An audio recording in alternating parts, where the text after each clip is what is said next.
This is not a bedtime story. This is not a thriller. It's a monstrous spacecraft that defies all sense of logic. It's a predator that does not seem to exist, but is said to be a phantom in the dark skies. This is a spacecraft that strikes fear in the heart of every superpower around the world. It has been given many names for decades, but is known as the Aurora Top Secret spy plane, SR-91.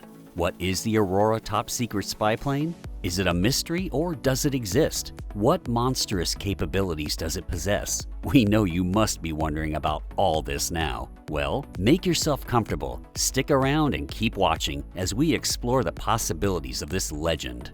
Aurora, also known as SR-91 Aurora, is the birth name given to the mystical American reconnaissance aircraft, believed by most people to be capable of supersonic flights at an unparalleled speed of the legendary Mach 5. According to the research and hypothesis given, Aurora was developed in the 1980s or 1990s as a paramount replacement for the then old but expensive Skylord SR-71 Blackbird. In 2006, a British Ministry of Defense report released indicates that the United States Air Force had priority plans to produce a Mach 46 maximum supersonic aircraft, but no conclusive evidence has emerged to clarify the existence of such an aircraft. It was believed by some that the Aurora project was dissolved due to a shift from spy aircraft to high-tech unmanned aerial aircraft and reconnaissance satellites, which can perform the same capabilities as a spy plane but with less risk of casualties. Isn't that amazing? However, the real question is, does the United States Air Force and American intelligence agencies possess a secret supersonic aircraft capable of a Mach 6 performance? The constantly growing evidence suggests that the answer to this prevailing question is yes. One of such possibilities that guarantee the evidence for the existence of such an aircraft is the sighting of a triangle plane over the North Sea in August of 1989 by an oil exploration engineer, Chris Gibson, as well as the famous skyquakes heard over Los Angeles since the early 1990s, seen to be heading home in the direction of the Groom Lake Area 51 installation in the Nevada desert. However, numerous facts have provided insights on how the aircraft's technology works. Attested to have existed but constantly denied by the United States officials, the name of the aircraft is Aurora. The outside uses the name Aurora because a censored slip let it appear beneath the SR-71 Blackbird and U-2 in the 1985 Pentagon budget request. Although, even if this was the actual name of the project, it would have been changed after being compromised in such a manner. The name of this Predator aircraft has been kept secret along with its existence. This is not really a surprise, as the F-11A stealth fighter was kept a secret for more than 10 years after its first pre-production test flight. The project is technically known as a Special Access Program, SAP. Frequently, such programs and projects are referred to as black programs. What's the first sign of the existence of the SR-91 Aurora? On March 6, 1990, one of the United States Air Force's Lockheed SR-71 Blackbird skyplanes shattered the official airspeed record from Los Angeles to Washington's Dulles Airport. Right there, a quick ceremony marked the end of the SR-71's operational career. Officially, the SR-71 was being retired to save the $200 to $300 million it cost to operate the fleet per year. However, there was one particular problem. The United States Air Force didn't oppose the actions engaged in the retirement of the plane, and any political movement to revive the program was immediately discouraged and terminated. There has never existed a time in the history of the United States Air Force where programs were shut down without opposition. Aurora remains the missing factor in the shutdown of the SR-71 project. Testing such a new fundamental aircraft results in massive cost and inconvenience, not just in the development and manufacturing of a prototype aircraft, but also in providing a secret testing place for an aircraft that is different from those that the public is aware of.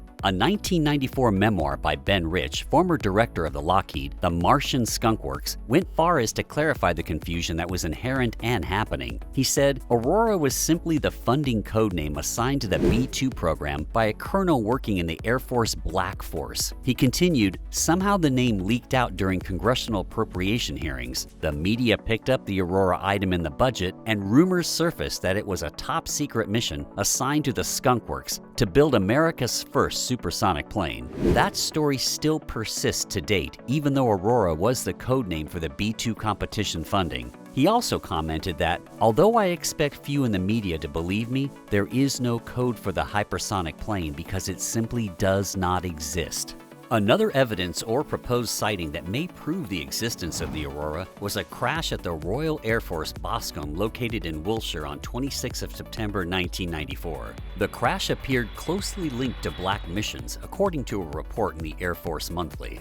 Investigations were put in place by certain media houses and other people, but it was immediately hampered by the U.S. Air Force as aircraft were seen flooding into the base. Special Air Service personnel arrived in plain clothes and an Augusta 109. The crash site was immediately protected from public view by tarpaulins and fire engines, and the base was immediately shut down from operating any flight afterward. The capabilities of this aircraft seem unknown to many people, but if it truly exists, then this is its actual capability. It's estimated to fly at a top altitude of 135,000 feet and cruise at about 90,000 feet above sea level. At this altitude, the aircraft would have an unfathomable speed, easily surpassing Mach 6 and soaring around the sky. To achieve such momentum, the aircraft would either be equipped with a ramjet or early scamjet proposed for the initial SR-72. Or it would be equipped with a unique propulsion called a pulse wave detonation engine. It is completely different from other engines and most normal engines. All common jet engines and rocket engines operate on the combustion of fuel, which means the subsonic combustion of fuel. The plus detonation engine operates on the supersonic detonation of fuel. If the Aurora possessed such engines, then it would mean that it could fly high enough to be stealth and off the range of any current anti-aircraft defenses. The Groom Dry Lake in the Nevada desert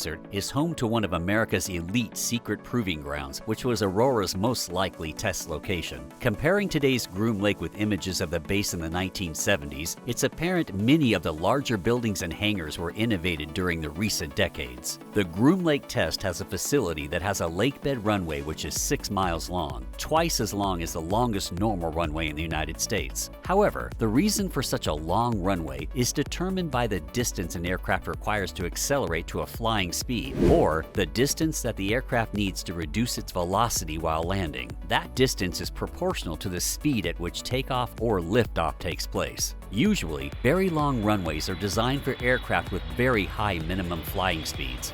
In the case of Edward ASB, these aircraft are built and modified for very high maximum speeds. Almost 19,000 feet of the runway at Groom Lake is laid out for normal operations. However, in the continued absence of conclusive proof to highlight the truth, the Ben Rich account can be considered as the last word in this matter. But technically, Skunkworks has a unique record of managing large, high-risk programs under amazing, unmatchable secrecy. It has also been clarified that with the high-risk project that the company has executed, Lockheed has a long record of providing what it promises to deliver. In 2006, Bill Sweetum, a renowned aviation writer, made a concrete conclusion that the evidence of 20 years of examining budget holes, unexplainable sonic booms, in addition to the Gibson sightings, undoubtedly establishes the existence of the program. He continued, "My investigation continues to turn up evidence that suggests current activity. For example, having spent years sifting through the military budget, tracking untraceable dollars and code names, I learned how to sort out where money was going. This year, when I looked at the Air Force operations budget in detail, I found a $9 billion black hole that seems to be a perfect fit for an expensive project like Aurora. There are still many stories and sites, but we must not forget that some stories might just be a myth or real encounters. This means monstrous predator Aurora SR-91 remains unknown." So what do you think? Is the Aurora secret spyjet SR-91 real or a myth? What do you think this aircraft can positively add to the US economy if it existed? Remember to leave your thoughts in the comment section below and let us know what you think about all this.